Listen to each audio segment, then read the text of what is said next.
نبی اکرم صلی اللہ علیہ وسلم نے ایک مرتبہ 3 دفعہ قسم کھائی،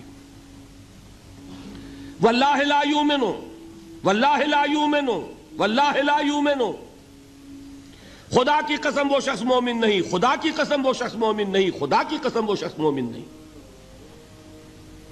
واقعہ یہ ہے کہ ہم تصور نہیں کر سکتے کہ صحابہ کیسے لرز گئے ہوں گے، کانپ اٹھے ہوں گے، کون وہ بدبخت ہے، کون وہ شقی ہے جس کے بارے میں اللہ کے رسول 3 دفعہ قسم کھا کر فرما رہے ہیں کہ وہ صاحب ایمان نہیں۔ قیل من یا رسول اللہ، کسی نے ڈرتے ڈرتے پوچھا ہوگا اے اللہ کے رسول کس کے بارے میں ارشاد فرما رہے ہیں؟ اب جواب سنیے، الذی لا یامن جارہ بوائقہ، وہ شخص کے جس کی ایذا رسانی کی وجہ سے، جس کی بدخلقی کی وجہ سے اس کا پڑوسی امن میں نہیں ہے۔ یہ کوئی گناہ کبیرہ ہے؟ آپ کی فہرست میں تو گناہ ہی نہیں، کبیرہ کیا سوال، صغیرہ بھی نہیں۔ زیادہ آپ یہ کہیں گے کہ ذرا بد اخلاقی ہے، کج خلقی ہے، بس اچھا کردار کا معاملہ نہیں ہے، یہ کہیں گے، گناہ کی فہرست میں نہیں آئے گی بات۔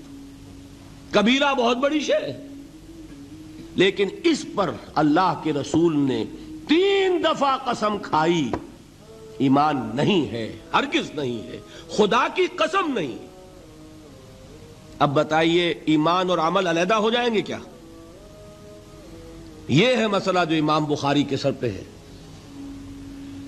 اور سنیے، فرمایا حضرت انس ابن مالک نے، یہ روایت جو میں نے آپ کو ابھی سنائی ہے یہ کوئی ایسی ویسی روایت نہیں ہے، متفق علیہ ہے، بخاری اور مسلم دونوں میں موجود، اس سے اونچا درجہ روایت کا ہے ہی نہیں۔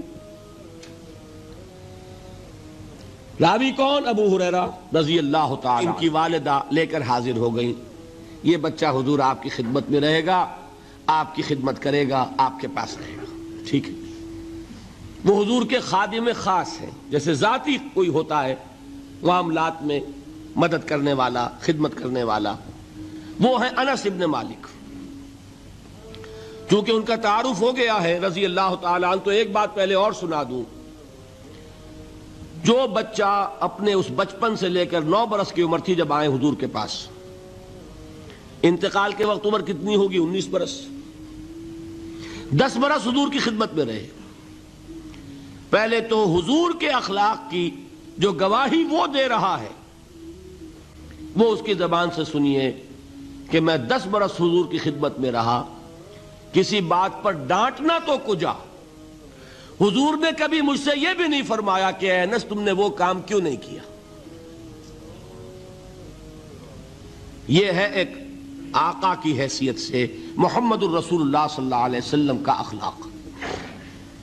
اگر نہیں کیا خود کر لیا، کوئی ڈانٹ ڈپٹ نہیں، حالانکہ بچے ہیں، بچوں کو ویسے بھی ڈانٹ ڈپٹ دیا جاتا ہے، لیکن نہیں۔ اب ان صحابی کی ایک گواہی سنیے، قلما خطبنا رسول اللہ صلی اللہ علیہ وسلم الا قال، فرماتے ہیں کہ شاذ ہی کبھی ایسا ہوا ہوگا کہ حضور نے کبھی خطبہ ارشاد فرمایا ہو اور اس میں یہ الفاظ نہ ہو۔ الفاظ سمجھ رہے؟ جب بھی خطبہ دیتے تھے آپ یہ الفاظ ضرور فرماتے تھے، شاذ کبھی رہ جائے تو رہ جائے، قلما خطبنا رسول اللہ صلی اللہ علیہ وسلم الا قال، کیا فرمایا؟ لا ایمان لمن لا امانت لہ ولا دین لمن لا عہد لہ، جس شخص میں امانت داری نہیں اس کا کوئی ایمان نہیں، جس میں ایفاء عہد نہیں اس کا کوئی دین نہیں۔ بنا پھرتا ہو وہ دیندار، بنا پھرتا ہو وہ صاحب ایمان اور امتی حضور کا، امانت داری نہیں تو ایمان نہیں، ایفاء عہد نہیں تو دین نہیں۔ کس کا فرمان ہے؟ کسی آج کے زمانے کے مفتی کی بات نہ سمجھ لیجئے گا کہ جس کو آسانی سے آپ چاہیں تو رد کر دیں، یہ محمد الرسول اللہ صلی اللہ علیہ وسلم کا فرمان۔ اور سنیے پھر ایک متفق علیہ روایت بخاری اور مسلم کی، راوی پھر کون ہے؟ ابو ہریرہ رضی اللہ تعالیٰ عنہ۔ فرماتے حضور نے ارشاد فرمایا لا یزنی الزانی حین یزنی وہو مومن ولا یسرق السارق حین یسرق وہو مومن ولا یشرب الخمر حین یشرب وہو مومن. کوئی زانی حالت ایمان میں زنا نہیں کرتا. کیسے ممکن ہے؟ ایمان ہو اور زنا ہو جائے، پھر وہ ایمان دھیلے کا ہوا؟ کیا قدر و قیمت اس ایمان کی؟ وہ تو اٹھا کر پھینک دینے کی چیز ہے. ایمان اور اخلاق پہ اثر انداز نہ ہو، ایمان اور کردار کو نہ بدلے، ایمان اور عمل کو نہ بدلے تو کس مرض کی دوا؟ پھینکو اٹھا کر. نہیں ممکن کہ ایمان ہو اور زنا ہو، نہیں ممکن کہ ایمان ہو اور چوری ہو. لا یسرق السارق حین یسرق وہو مومن. کوئی چور حالت ایمان میں چوری نہیں کرتا، کوئی شرابی حالت ایمان میں شراب نہیں پیتا. ولا یشرب الخمر حین یشرب وہو مومن. کوئی شراب پینے والا وہ مومن نہیں ہوتا جب وہ شراب پی رہا ہوتا ہے، اس وقت اس کے دل سے ایمان نکل جاتا ہے. اب دیکھیے یہاں کیا میں نے کل بتایا تھا نا، مغالطے کیا ہو گئے؟ مغالطے یہ ہو گئے کہ اس کو سمجھ لیا قانونی بات. یہ قانونی بات نہیں ہے، وہ قانونی ایمان کی بات نہیں ہو رہی، یہ حقیقی ایمان کی بات ہو رہی. قانونی ایمان کی بات ہو تو یہ کافر ہو گیا. پھر کافر نہیں ہے. قانونی ایمان کا دار و مدار قول پر ہے. یہ وہ حقیقی ایمان ہے، قلبی یقین والا ایمان. اس کے بارے میں فرمایا جا رہا ہے وہ دل سے نکل جاتا ہے تو گناہ ہو سکتا ہے.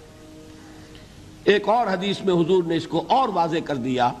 جب کوئی شخص گناہ کرتا ہے تو ایمان اس کے دل سے نکل کر اور اس کے سر پر منڈلاتا ہے جیسے پرندہ ہو. اگر توبہ کرتا ہے تو واپس لوٹ آتا ہے، توبہ نہیں کرتا تو رخصت ہو جاتا ہے. بتائیے کوئی اشتباہ رہ گیا؟ لیکن خدا کے لیے دو انتہاؤں سے اپنے آپ کو بچائیے. ایک انتہا یہ کہ اس حدیث کی بنا پر آپ کافر قرار دے دیں. یہ غلطی کس سے ہوئی؟ کل بتایا تھا بھائی، کس سے؟ خوارج سے. خوارج سے یہی غلطی ہوئی.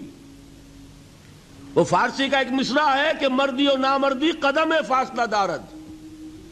یہ باریک جیسے بال کا سا فرق ہوتا ہے لیکن زمین و آسمان کے نتیجے نکل آتے ہیں. انہوں نے ایسی حدیثوں کی بنا پر یہ فیصلہ کر دیا پھر اگر ایمان نہیں ہے تو کافر ہے. کتنا یہ آسانی سے نتیجہ نکل آیا. ایمان نہیں ہے تو کافر ہے. لا ایمان لمن لا امانت لہو.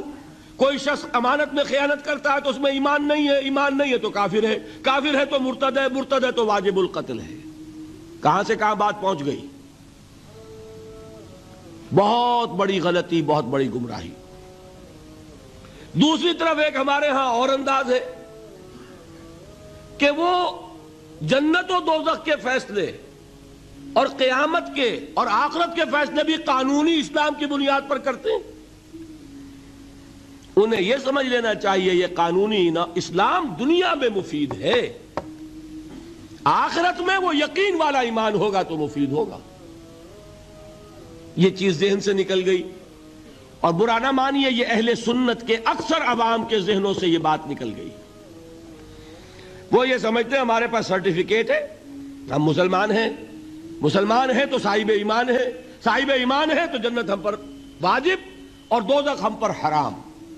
یہ آپ کے دل میں لکھا ہوا ہے کہ نہیں؟ جب دل میں یہ لکھا ہوا ہوگا تو پھر کرو گناہ. کیوں نہ کرو؟ کیوں حرام خوری نہ کرو؟ کیوں رشوتیں نہ لو؟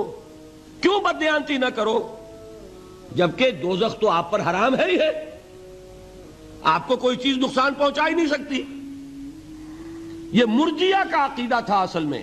یہ دوسری انتہا تھی جو آج اہل سنت کے اکثر لوگوں کے دلوں میں بات بیٹھ گئی، عوام کے اندر، جہلا کے اندر. ان دونوں چیزوں سے بچیے. تیسری ایک غلطی کی اہل تشیع نے. انہوں نے کیا غلطی کی؟ ایمان اور اسلام کے فیصلے دنیا میں کرنے لگ گئے. فلاں مومن تھے، باقی سب مسلم ہی تھے اور باقی سب منافق ہی تھے. یہ فیصلہ کرنے کا کسی کو اختیار نہیں. دنیا میں فیصلہ صرف یہ ہوگا کہ کافر تھا یا مسلمان، چھٹی۔ تیسری کیٹیگری آپ طے نہیں کر سکتے، اس لیے کہ قانونی اصطلاحات یہی دو ہیں۔ سمجھ لیجئے ان باتوں کو، مجھے کوئی دھواں دھار تقریر نہیں کرنی، بات سمجھانی ہے۔ دیکھیے، قانونی سطح پر انسانوں کی تقسیمیں ہوں گی صرف دو، یا مسلم یا غیر مسلم، یہ ہے قانونی تقسیم۔ اب جو مسلم ہے وہ مومن بھی ہو سکتا ہے، وہ منافق بھی ہو سکتا ہے، بات سمجھ رہے؟ لیکن منافق کوئی قانونی اینٹی نہیں ہے۔ دنیا میں ہم کسی کو منافق نہیں کہہ سکتے۔ ہاں، حضور کہہ سکتے تھے، حضور کو اللہ نے علم دیا تھا، لیکن حضور نے بھی ایسی پہرے داری کی ہے کہ کسی ایک شخص کے بارے میں بھی نہیں فرمایا کہ یہ منافق ہے۔ یہاں تک کہ جس کے بارے میں علم نشرہ ہو چکا تھا، عبداللہ ابن ابی، اس کی بھی نماز جنازہ پڑھا دی کہ نہیں پڑھا دی؟ نماز جنازہ کافر کی پڑھی جاتی ہے یا مسلمان کی؟ اس کا مطلب ہے عبداللہ ابن ابی کو بھی حضور نے آخری وقت تک مسلمان تسلیم کیا۔ منافق جو بھی ہے وہ اپنے اندر ہے، اللہ کے ہاں جا کر کھلے گا۔ فار آل لیگل پرپزز اے منافق از اے مسلم، بات سمجھ میں آئی؟ اس لیے کہ لیگل اینٹیٹیز دو ہی ہے، کافر اور مسلم۔ تیسری اینٹیٹی کوئی لیگل نہیں ہے، تیسری کوئی حیثیت قانونی نہیں ہے۔ اب ایک جو مسلم ہے وہ مومن بھی ہو سکتا ہے، منافق بھی ہو سکتا ہے۔ اس کا فیصلہ کہاں ہوگا؟ اللہ کے ہاں۔